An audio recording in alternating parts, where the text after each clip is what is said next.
శ్రీమతి సోనియా గాంధీ గారు తెలంగాణ రాష్ట్రం ఇచ్చిండ్రు అధ్యక్ష. అట్లా ఇచ్చిన తెలంగాణను వీళ్ళని నమ్మి వీళ్ళ చేతిలో పెడితే 10 సంవత్సరాల దివాలా తీయించి కొల్లగొట్టి ప్రాజెక్టులు పక్కున బలిగిపోతుంటే దాని మీద క్షమాపణ చెప్పకుండా ఇంకా ఎదురుదాడి ఏంది అధ్యక్ష? ఏంది ఇదా అధ్యక్ష పద్ధతి? ఈ నివేదికను కాదంటాడా? ఈ నివేదిక వాళ్ళు అధికారులను వాళ్ళు నియమించలేదంటాడా? లేకపోతే ఈ నివేదిక సంబంధం లేదంటాడా అని నేను అడుగుతున్నా అధ్యక్ష. ఇవాళ మాజీ మంత్రి హరీష్ రావు గారిని నేను నిలదీస్తున్నా. మీరు బాధ్యులు, మీరు ఈ దుర్మార్గాలకు పాల్పడ్డది మీరు. మిమ్మల్ని ఎందుకు 2014 నుంచి 18 వరకు మిమ్మల్ని చంద్రశేఖరరావు గారు మంత్రిగా కొనసాగించి 18లో ఎందుకు మిమ్మల్ని మంత్రిగా బర్తరఫ్ చేసిండని నేను అడుగుతున్నా.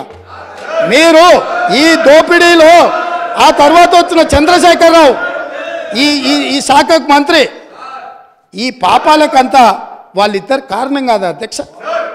వీళ్ళిద్దరు కలిసి ఈ రకంగా తెలంగాణను మొత్తం చెదలు పట్టించారు అధ్యక్ష.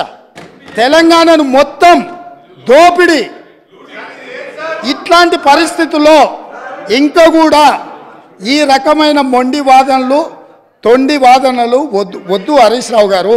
జరిగిన తప్పులు సరే, విజిలెన్స్ అండ్ ఎన్ఫోర్స్మెంట్ నివేదికిస్తే వాళ్ళని తిడుతుంది, కాగ్ నివేదికిస్తే వాళ్ళను ఆరోపణ చేస్తుంది, వాస్తవాలను చెప్తే మా మీద దాడి చేస్తుంది. మరి మీరు నియమించుకున్న అధికారులు ఇచ్చిన నివేదికని ఇది కూడా తప్పుడు నివేదికనే అధ్యక్ష? ఇది కూడా తప్పుడు నివేదికనే అంటాడా?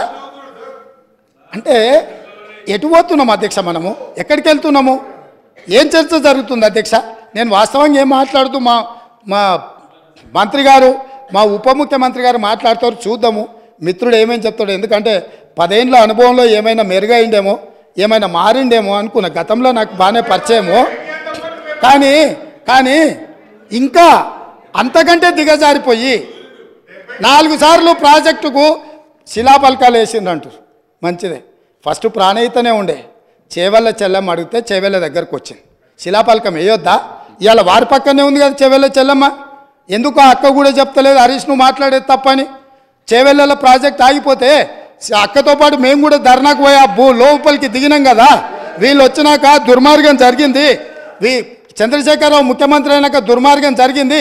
మెదక్ జిల్లాకే పరిమితం చేసుకున్నాడు, రంగారెడ్డి జిల్లాను ఎండబెట్టిండు, చేవెళ్ళ వికారాబాద్ పరిగి తాండూరు వరకు ఇవ్వాల్సిన గోదావరి జలాలను చంద్రశేఖరరావు దిగమింగిండు, మల్లన్న సాగర్కే ఆపేసిండని అక్క ధర్నా చేయలే? తమరు కూడా వచ్చింది కదా అధ్యక్ష.